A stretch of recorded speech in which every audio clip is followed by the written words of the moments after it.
I am Janelle Thompson. I am a literacy consultant at Heartland AEA. All of you have a literacy consultant assigned to you if you work in Iowa. If you don't know who that is, shoot me an email and I will help you figure out who your literacy consultant is.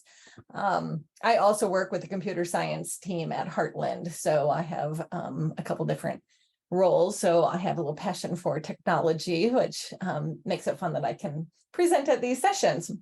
This one, Tech Tools for Teaching Reading, we did at iTech. So if you were at iTech last fall, you probably saw the same things.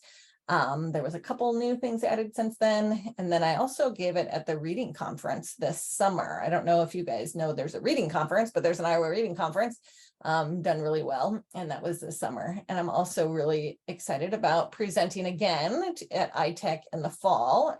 That's the next big one, right, Marissa? Tech conference? Yeah.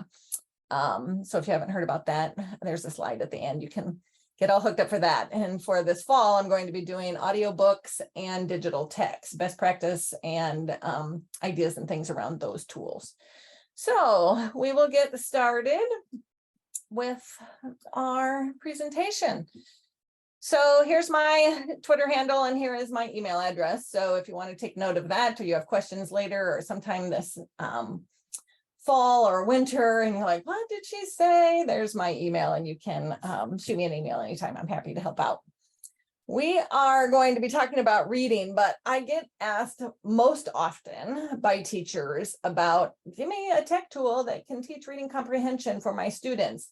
And there just isn't a tech tool that will teach reading comprehension.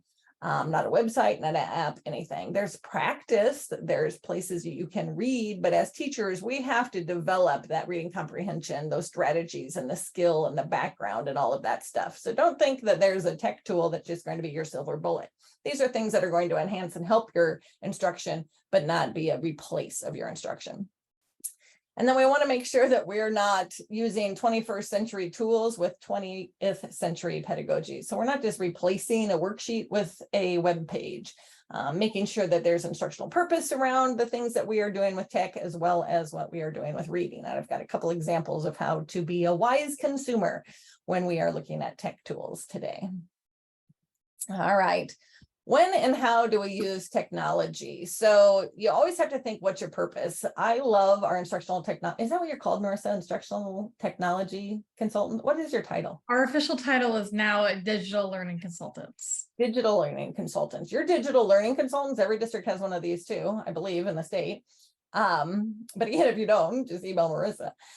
They always, every time I go and talk to them about something, they always tell me or ask me the first thing, well, what's your purpose for this instruction? That's always the question that they ask. What's your instructional target? And then if a tech tool enhances that, then that's great.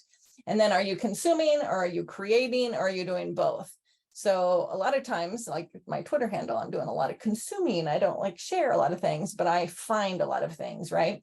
So when you are using this with kids, make sure that you are determining, are you using it to create something for them to show you their work, or are you using it to consume information, build background and whatever? So really know your purpose and make sure that the students know the purpose of it too. And then what's your outcome? You should always have something with the standards in your outcome. Always, always, always. If you're doing a lesson that doesn't have a standard tied to it, then it's probably not a great lesson. And when you're using technology, look at those 21st century skills, the universal constructs, all of those good things help you make really high quality lessons as well. All right. When to use technology? We are going to do it with reading, writing, speaking, and listening. Those are the 4 areas I'm going to hit on today. We're going to go through each one and then we'll have a jam session where you can add your things, because I know there are smart educators spending their summer with Heart of Innovation for 2 days that have ideas as well, either with some of these tools or you have tools that you've used as well. And we'd love for you to share those with us so that we can all benefit from everybody's learning. All right, first one up is reading. Novel hyperdocs. This is one of my favorite things because when kids are in small groups with a teacher, what do we do with the rest of them, right? And if they're little kids, it's hard to keep them engaged, right? But I would tell you, if you've taught 5th grade, it's hard to teach 5th graders engaged as well as junior high kids and high school kids engaged in something. Novel hyperdocs gives you that opportunity to put them on something that's independent or even with a pair or a small group and gets them very engaged because there's lots of things that you can do with these. A hyperdoc shifts the focus from teacher-led to student-driven. It is inquiry-based, so they're going to have to do a lot of the thinking around this, and it allows students to learn through exploration. Lots of different tools, okay? Once you create these, then you can use them over and over and over again. And there's quite a few that are already created for us. So it is transformative, it's interactive, it should be personalized to either the book or the student or your classroom. It's going to be more engaging, and it's a tool to help facilitate creativity. Okay, so students aren't just filling in blanks. They are creating something with a novel hyperdoc. So it's not a substitute for a worksheet or a packet or any of those sorts of things. If you're still having them read a novel and fill out a packet, you really need to be thinking about how you can engage your students differently. It shouldn't be standardized that here's a packet that every kid gets. A novel hyperdoc would give you kids choices on how they wanted to share their learning. All right, and it's not just another way to disseminate information, it's really a way for kids to learn, but also create and share. So with a hyperdoc, there is a whole bunch that are already created. I really like the Ditch That Textbook list. So if you're in here, you might want to click into this one. There is lots of information around novel hyperdocs, but as I scroll down here, there are some that are already created. Here's 25 of them. Some of these you may have already, you're like, oh, I teach that one, or I'd like to teach that one, or I can't teach that one anymore because of the legislature, but we won't go there. But as you click on some of these, Tales of a Fourth Grade Nothing, here is a link to the hyperdoc, and you can see, click here to view the teacher guide for information for your class, but the kids will see the big concepts. Here's the guiding questions. These are the things they should be thinking about while they're reading the book. And then when you see the symbol of a pencil, it means there's a section that requires a typed response. Do not underestimate these visual cues for students. If you only do text on your instructions and don't give a visual cue, they're going to miss something. These visual cues really actually matter. And then it's a realistic fiction. This gives you the background. They're talking about a realistic fiction story. They have the table of contents, and then we go through chapters. Here's your vocabulary. Here's characterization. This quote tells me. This is where kids can fill in all their things. What do thoughts, words, and actions reveal about a character? So this is really where you're getting into more of that. What do the kids think? How are they reacting to these characters? So lots of good pieces in here that you can get kids to fill out as they're reading. So read to a point, stop, go back to your hyperdoc, fill out your pieces. So sometimes it's nice to have those. But this Ditch That Textbook one has a lot of them already made up. They also have some that are poetry hyperdocs, and I like to share this one, Benefits of Teaching Poetry. Here are some, this is kind of like the non-example. So this hyperdoc only has 3 slides. And it's explore, explain, and apply, which I love. That makes total sense to explore, explain, and apply. However, there's 100 best poems for kids, famous poems for children, poems kids like, best poems for kids. There are a gazillion poems on here. And what are kids going to do? They're going to sit there and click and click and click. You're supposed to choose a poem within a set period of time, right? I would highly recommend not putting in so many poems on there. So yeah, I'm gonna jump in, Janelle. That's kind of a little bit what Mr. Or Dr. Mishmer was saying too, which is thinking about like, these are some of those websites are not built for education. So as a designer and as an educator, you go through and you say, you know, these are the ones that I think my kids are going to like, or, hey, I think Brayton, you're going to really like that one. Or here's a group of students and I think you guys might like these. So it's taking something that somebody else created, not knowing you and your skill set and your kids, to then adapt it and be the designer of your instruction. So I wanted to tie it back into the keynotes this morning. Yes, I'm so glad. Jump in anytime. And that goes back to the personalization too, right? For both the teacher and your students. The explain part, it says get a pair of headphones, find a successful place, watch one or more of the videos below, think about what the poetry is, and write your own definition of poetry on here. So that one's not so bad. And then the apply, here's Flipgrid. They have them write a haiku, a diamante, an acrostic poem, or a free verse poem.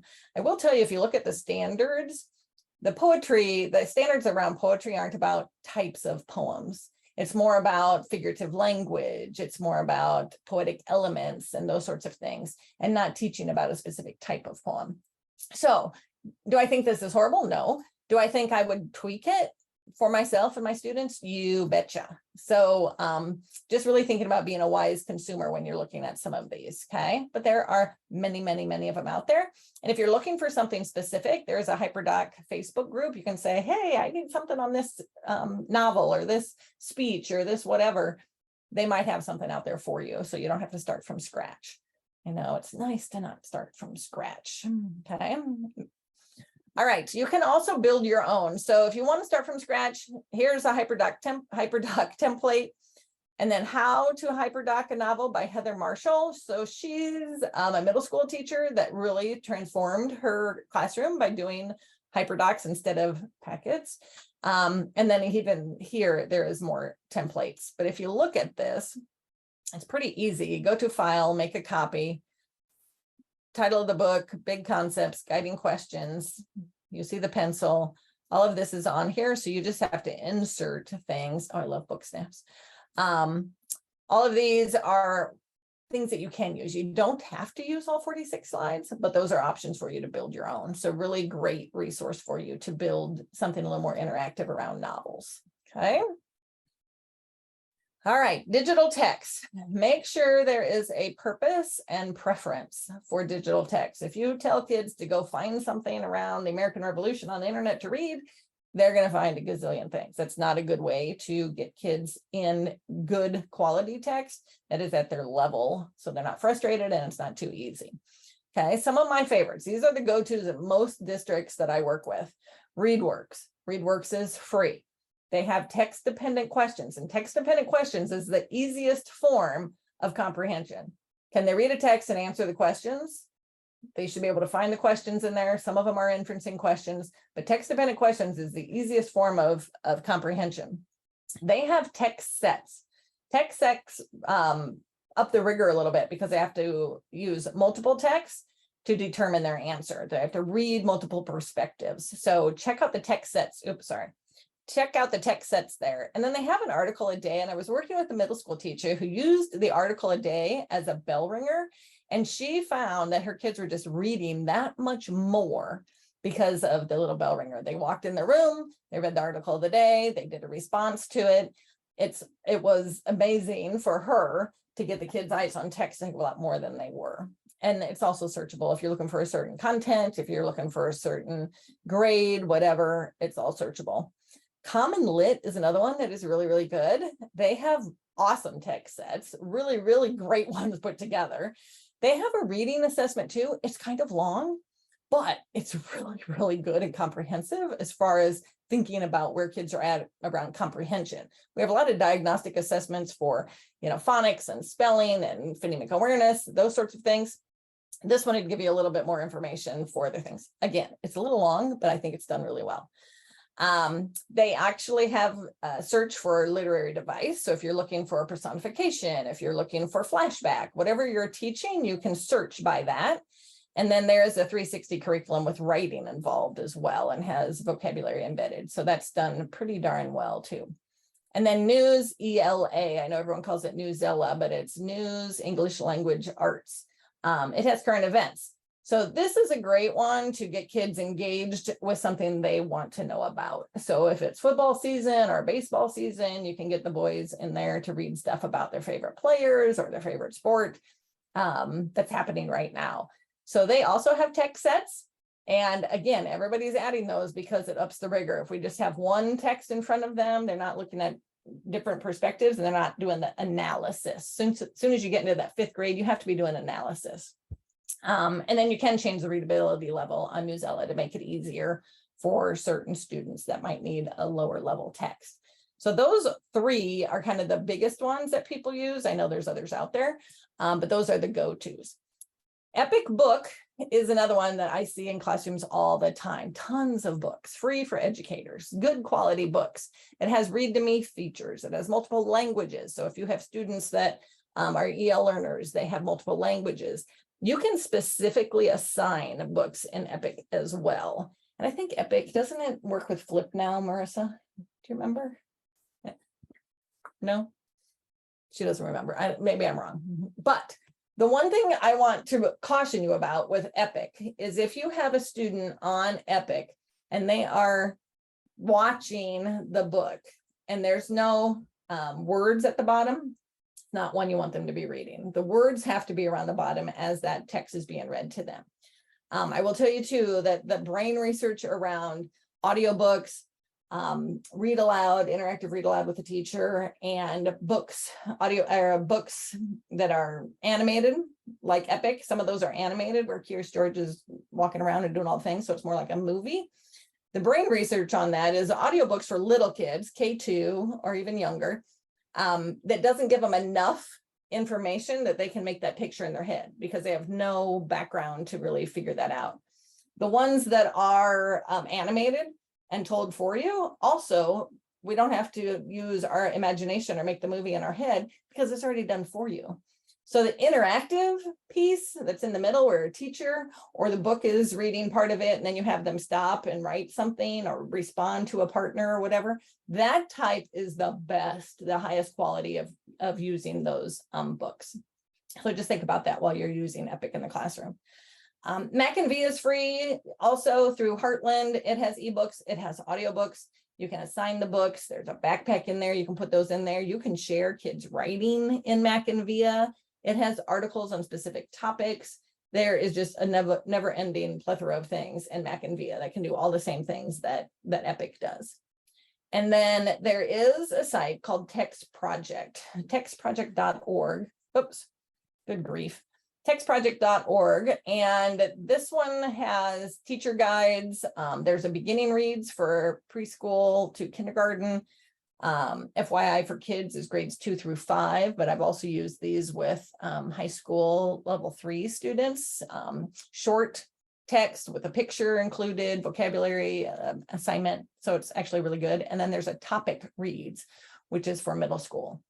So excellent high quality short text to be using in small groups or with your special needs students. All good stuff. Oh, okay. Unite for Literacy is another one. Books that celebrate languages is on here. It has 400 books on there, and there is audio narrations in 40 different languages. So again, if you need to be sharing this with a mom and dad at home so they can listen to the book that you're assigning your student, that's a good way to share that. Khan Academy has always done really well. It has reading and language arts for grades 2 through 9. And then Khan Kids is going to be your K2 resource that you have in there. Okay. Decodable text. This is like the buzzword. Everybody wants decodable text. Always look at your core materials first. You'd be surprised. Maybe they're not within your hardcover books, but they might be on your digital teacher dashboard. So always look in your core materials first, or if your core materials has them and your district didn't purchase them, then sell some hot dogs and get them so you can purchase them, right? But look at your core materials first.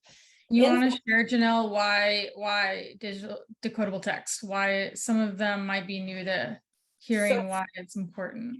You bet. Decodable text is text that is going to be allowing your students, mostly K2, K3, when you're learning phonics skill, if you're learning short A, they cannot read text that has all these other phonics patterns in them. So the decodable text are aligned to a scope and sequence that's going to give you a decodable text so students will see exactly the words that they have already learned and skills that they've already learned so that they can practice and be accurate and automatic at those skills before they move on and get other text. Okay. Now, if you get text from a different company than your core materials, look at the scope and sequences so that they kind of align. They're not always going to align with the amount of words that you're doing or skills you're doing, and your sight words might not match within the scope and sequence either. Word mix-up from FastBridge is an intervention. It has decodable text on specific phonic patterns. Free to everybody that's got FastBridge. You can print them off, use them nice and small group, practice, send home, whatever. They start with the words and then they go sentences and then there's a short text with a picture. Excellent, easy piece. Okay, it's on a piece of paper. Flyleaf Publishing is free again this year. Every year we think, oh, they're going to give it to us free again, but they have. So these are digital. You can do them online. You can also purchase them, and they're high quality. The online books also have homework or worksheets or practice that you can use with the books. So that one is another freebie, easy one to implement. UFly is another phonics program. It's a structured literacy program that a lot of people are implementing this coming school year, some last year, but they have decodable text on all of their lessons as well that you can print off. They also have a decodable text guide, and on this decodable text guide here, it will show you different programs. Like if I have the peanut butter and jelly decodable text, it will show you which titles match the UFly lessons. So they've done the alignment of the scope and sequences for you on certain ones. Now, the texts that are on that decodable text guide doesn't mean that UFly says they're great. They have just done the alignment for you, okay? Open source phonics, again, is open source, so it is free. There are a lot of decodable text on there that you can download and use as well. Core Knowledge is an open ed also, and it is free. These are more printable books, so you can print them and then have them as books. And then the Reading Link has a master list of decodable text that you can purchase, or some of them are free. Again, it's just a list. The Reading Link has not said these are the best ones and you should buy them. It is, well, here's a list, check them out and see what fits your need. The only other thing I'm going to tell you about decodable text is think about your purpose, right? So if I'm trying to build fluency with a specific phonics skill, a printed text on a piece of paper where kids can go and read and read and read is going to be better for building fluency than a decodable book where I have to turn the page. But if I have a student that's a grade level below everybody else, and I want them to be reading books in the classroom so they don't feel like they can't read like everybody else, then a decodable book is going to be great back in the classroom or in their book box or in their free reading time or whatever the case may be.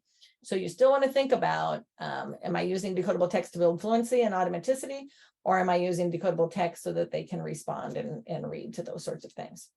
But this is a great list to get you started on some decodable text. All right.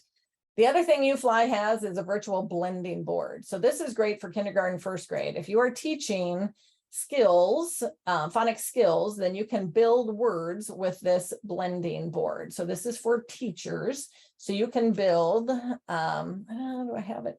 Yeah, I do have it linked. You can build words and have kids read their words. Think about word chains. Tim Rosinski always had word chains. UFly has word chains in theirs. Wiley Blevins has word chains in theirs.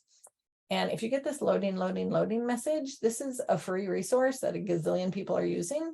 So it looks like a bunch of people are on there and it's not loading today. So don't always assume that it's always going to work for you. This is only the second time in a year and a half that this board has not worked for me. So most of the time it works. But usually when we get this loading, that means it's might not be working today.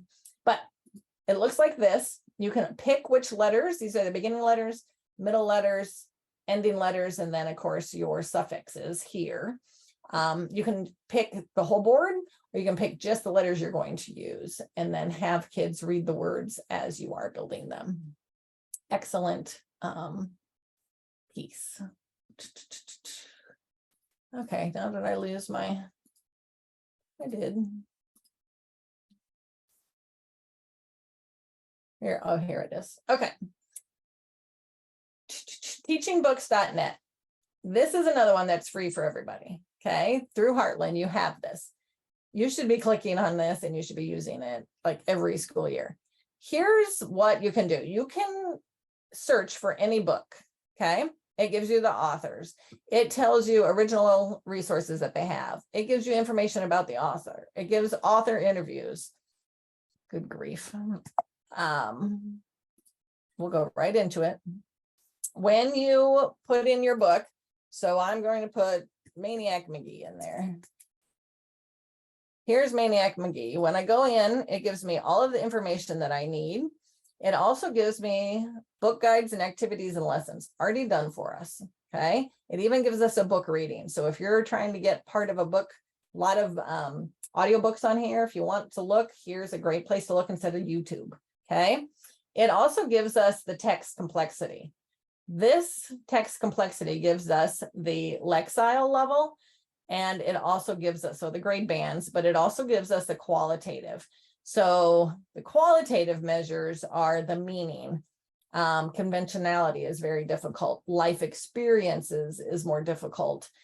Text organization is easy. The vocabulary is pretty, moderately easy. Sentence structure and cultural knowledge is pretty normal.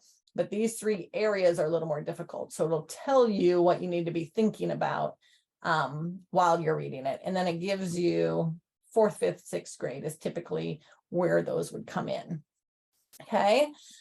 I love this as, I love this as well because it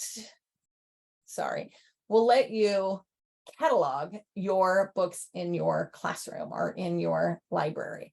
So I put in my novels. I just used my novels, and you can scan the barcodes on here and it will give you a list of your text. So it tells me exactly how many genres I have. There's 17 genres represented in my collection. There are 8 cultural experiences, 80 fiction, 7 nonfiction, 15 diverse books, 2 graphic books, 48 award winners.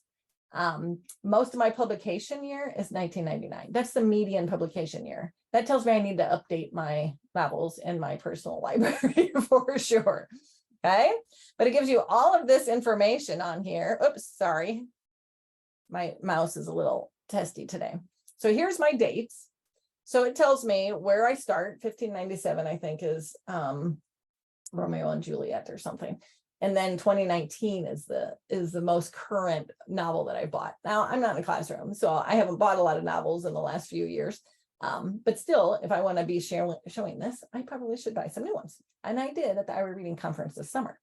But this is a great way to see how old or new your books are. I would love to say that, I know all the great books that are in there, but this was an eye-opener for me that says, oh my gosh, Janelle, you need to get some updated books. Go to your librarian, ask them. If you don't have a librarian, this is a great place to kind of go in and see what is new out there. We don't have time to read all the books, but this will tell you, teachingbooks.net will tell you all of the information around new books out there to see if that belongs in your library. This also tells me the cultural experiences. So I have 1 African book, 6 African-American books, 1 American Indian, 1 Asian, 3 on disabilities, 1 about men and boys, 1 Asian book, and 2 books on women and girls. So it also tells you what your genres are. So I only have 1 horror simply because I don't like them. I don't want to read them, so I don't have any. But evidently, I love historical fiction and I love realistic fiction and I have a lot of science fiction. So it gives you a genre on your collection as well, which is really nice because then you can say, oh, I probably should get more versatile books in my collection here. And then it also tells you about curricular details. Most of mine are English language arts books, again, because I'm not in the classroom as much. But there are other books that would work for other classes, science, social studies, and so on. Okay. This is one of the other good parts. It tells you what you're missing. So it tells me I don't really have any Asian American books. I don't have any transgender or Latino or Middle Eastern books. So this is where I should be looking for text to add to my collection. And then it also shows that the beginning early reader books and concept books I don't have, mainly because I just did my novels. I didn't do any of the picture book stuff. It took too long, too many of those. But this is a great tool that's new to teachingbooks.net, and with the legislature and principals asking, I want to know every book that's in your classroom. It's an easy way to scan the barcodes, have a silver cord high school student come over and scan your collection and get it in there, and you say, here's my spreadsheet. Everything on there is ready to go for you. So that's an excellent tool that I would suggest using. And then this one is new to me. This one is bionic reading. I don't know if any of you know this, but if you click into here, you can go and put, this is great for special ed. You can go and put in any text into here. So you can enter your text. Janelle is presenting today. I'm just going to give you, and then you process it, and it will give you, you can copy anything from a web page and paste it in here. You can upload a Word document or PDF document. and it will, this isn't working either. It will show you, sorry, unfortunately not possible. I wonder if I can get in. So if I'm using a ReadWorks passage, log in again. I really want to show you this so you can see what it looks like. Maybe you are getting in faster than I am. Okay. Oh, we'll go life science just to make it easy. Puppy traits, who doesn't like puppies, right? Let's see if I can get this to work for us. So I'm going to copy this.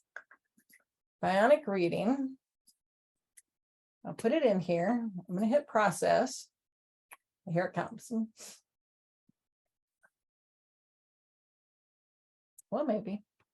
It will show us darker spots so that kids can get used to their eyes moving to the next part of the text.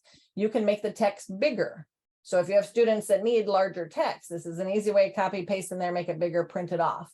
So you have it easier instead of, retyping everything. You can copy and paste in here. It will also give you bigger spaces in between lines if you need bigger spaces for students, all of those things. So this is an excellent one for kids that need alternate text. You want the same text, but you want it presented differently. And the font is the same. You can make it bigger, smaller. You can make it darker or lighter, however you need to do it. And I apologize that it's not working to show you, but hopefully it's working for you at home and you can see what it will do for you. But this is a good one. All right, so let's jam. Here is the Jamboard.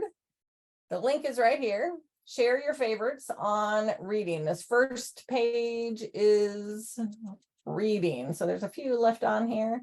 So if you haven't done Jamboard before, you click over here on a sticky note, type in what you want to share, put in the link, whatever the case may be, hit save, and it'll save on our board. So take a minute to do that. I'm gonna I think we have about 13 people in here, so you can also unmute. I would love, Jenny, it sounds like you have used teacher books or teaching books. I'd love to hear how you've used it in the classroom. Yeah, I'm a former teacher librarian, so I knew about it and tried to get my classroom teachers to use it, and basically had to do a small reading group with the classroom in order for them to see that it was actually amazing. I've used it for guided questions. I've used it for vocabulary. It already gives you the vocabulary. So while yes, it's really important to read the book sometime before you teach the novel, sometimes it's difficult to read it close enough to be able to get all of that vocabulary down and figured out beforehand. I've used it for background knowledge, helping them to get to know the author so that they can see their point of view, perspective. I love it. And I love that they have had so much added to it since I was a teacher librarian 6 years ago. So I'm definitely going to be using it for my library to kind of my classroom library to figure out, how, not necessarily just how current, but like what am I missing? I'm really excited about that. Thank you for sharing that. I think Janelle and I kind of, in a positive way, fight that battle every day because we see that these resources and we see the potential of them. But I think it is a huge cognitive lift to look at something and figure out, like, how is this helpful for me? And so I think it's important for you. Thank you for leading that small group at your district, and just know that all of our instructional coaches, or non-instructional coaches, all of our literacy consultants, which I put a link in the chat to all of them in the Heartland area, but even if you're outside of Heartland, you'll see you have a literacy consultant as well. So I also think we have some webinars too that would describe teaching books, but reach out. We love the resource. They are also really helpful. I know Janelle has worked with a couple of the people from teaching books just to learn more about some of the tips. I will say, as a parent, and I think also for those of you who obviously are in the classroom too, I have used teaching books to find books. Like my son really likes the Dog Man books and the I Survive books. And so there's other that says like, if you like this, try these. And so him and I would look through that whole list to try to find books that he might also like because he liked that one. So that's another really great idea to use it as well. And it is only an educator resource. It is not available for kids. So only educators have access to that. Now you can put in a QR code and have, there's like puzzles and that kind of stuff that you can print off, or bookmarks and things that you can print off for kids to go in there too. But yeah, it's an excellent resource. Marissa, what time are we done? We are done at 11:20 or 10:35. Yeah, so I'm gonna have to go fast because I've done reading. I talk too much. I've done reading. We have writing, speaking, and listening left. So we'll go faster here. E-learning templates. This is another like HyperDoc. So it's a slide. This is the storyline online. So there's a video with an actor. So they're done really well because it's from the Screen Actors Guild. There's a video here that they've embedded on the slide so the kids can listen to the book. And then they have a writing prompt. This one is persuasive for kindergarten to the second grade. And then here's the editing checklist. Make sure it makes sense, that you have a capital letter, ending punctuation, and the two things that they wanted you to write about. There is a 3-5-1-2. This one happens to be personal narrative. Again, it is watching the read aloud of the story and then tell about your favorite memory. So this is really more of a social emotional writing prompt than a personal narrative writing prompt. And then you can see here, this edit checklist, it says, be sure it makes sense. So I wouldn't have the same editing checklist for 3-5 as I would K2. So I'd probably change this to put, make sure that you have some compound and complex sentences so that you remind kids to vary. And then think about their vocabulary use as well. But these are already done for you. If you click there, there's a bunch of others that you could replicate. Book Creator. So Book Creator, you can upload audio, you can upload video. There are templates available. You can record your voice on these. You can download the book when you're done creating it. You can print the book when you're done creating it. This is an excellent, excellent resource. And it has books that you can load that are already done for you. So here's one on all sorts of ideas using Book Creator in the elementary classroom. If you're an elementary teacher, if you click here, it gives you a gazillion ideas. And then if you are in high school, here is another list of how you can use Book Creator if you are in the secondary classrooms. I think there's a middle school one too. Writable went to a paid version, but if you have, I think it's McGraw-Hill, and I'm not going to remember, but you can get a like a free version, for a while and see if it's worth it for you. But it isn't that expensive. It's not too bad, honestly.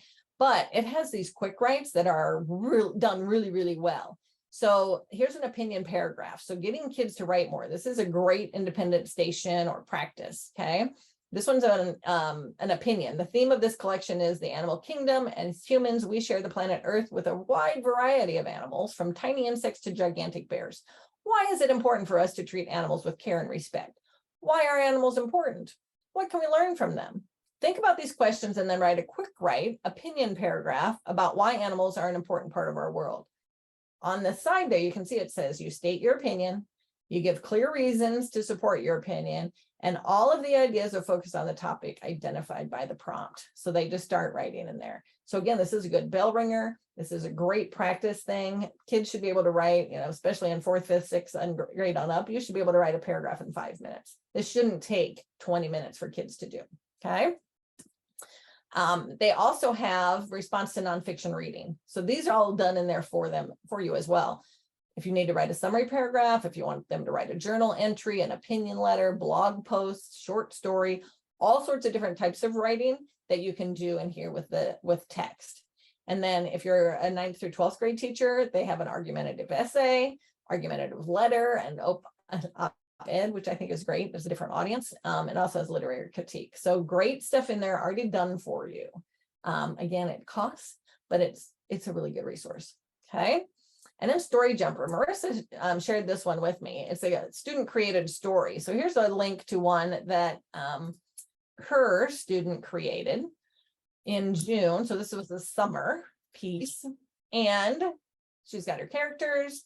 She's got her text, right? We can have kids create their own story about whatever topic you want or they want. And then as a teacher, you can look in here, you can say, oh gosh, this is great. She's using dialogue, right? So now I have a mini lesson that I can teach around quotation marks. So we love this. All you got to do is have quotation marks on it. It's a great little mini lesson, great formative assessment piece that's a little more engaging for students than before. But she has written a book around how people are different and it's okay to be different and you have to be respectful of each other. So this was an excellent tool that kids can use for free, which is all nice. And you can purchase the books when you're done if you want to, or parents can. Let's Jam. Again, there's another one that you can on page 2 is the writing one. So if you have some, please, please, please enter those on there. Speaking, Flip, formerly Flipgrid. If you haven't heard of this, highly recommend using Flip. It's an easy way for kids to verbally share their knowledge instead of always having to be in a writing or in a small group of dialogue. So they also have a topic of the day and a wonder of the day. So having kids do that as a bell ringer gets them to think about lots of things, and it has some inquiry, and they start writing about some of those pieces as well. You can also do literature circles with Flipgrid. So if you can't get everybody at the same time, they can have their discussion through Flipgrid. And you can also include your novel hyperdocs, put Flip in there and have them be orally stating what they have read from the book. Seesaw. I can't tell you how much I love Seesaw. I want to remind you that it's not just a teacher tool.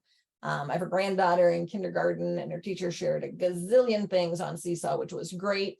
But it's not always just information for parents. It should be something that kids share. So you can do video, you can do voice recording, it has drawing, you can put in pictures of things, all sorts of stuff. So here is an example of using Seesaw where a student is reading what they wrote. So I'm just going to do a little clip of this. And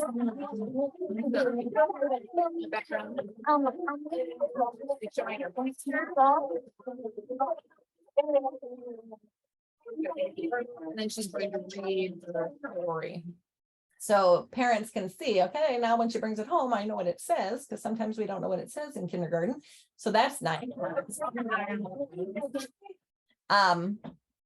There we go. I took this then, exactly what that little girl wrote in her book, and then I put it in this AI story wizard, so artificial intelligence, and I put exactly what she wrote right in there, and it came up with a more expanded story on her story about ducks here. And so then we shared this with the girls. Oh, you can, here's the story you wrote. Here's an expanded story that you could share with them to give them ideas on how to write more, because in kindergarten they write ducks have feathers, ducks are yellow, ducks have webbed feet, right? They write the same things. So this is a once upon a time. So I used AI with a student text just to show them how they could expand their story. There's another one here that's an app. So I did the same thing with this app. It's a little different than the story wizard, but both are AI pieces that you can use in that manner. Okay. Something to think about. Recording apps. I like Supernote. This is like, if I'm going to record a lecture, if I'm going to record kids doing a small group, this is one I'm going to use. And then for listening, I like that Storyline Online. That's the SEG. It's all actors, all done really, really well. Done really well. Looks like that. Novel Effect. And this one is so hard. You can't show this one when we do digital like this. We can do it when you're face to face. But it is an app as well. I have it on my phone. You can tie it to your speakers. And if you're reading a book, it gives sound effects specific to the book.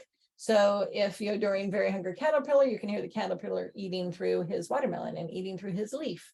And it goes by your voice. And if you pause and talk to the students and do some interacting, it recognizes when you start the story again and picks up. It just says music in the background and it'll pick up. If you have not checked out Novel Effect, you have to watch for it to go. It'll go teacher discount half price at least once throughout the year. I'll try to share that out when they do it. But I buy it every year. It's absolutely amazing. And stick around for Heart of Innovation. We have a couple subscriptions for free. oh Yay, perfect. It's really good.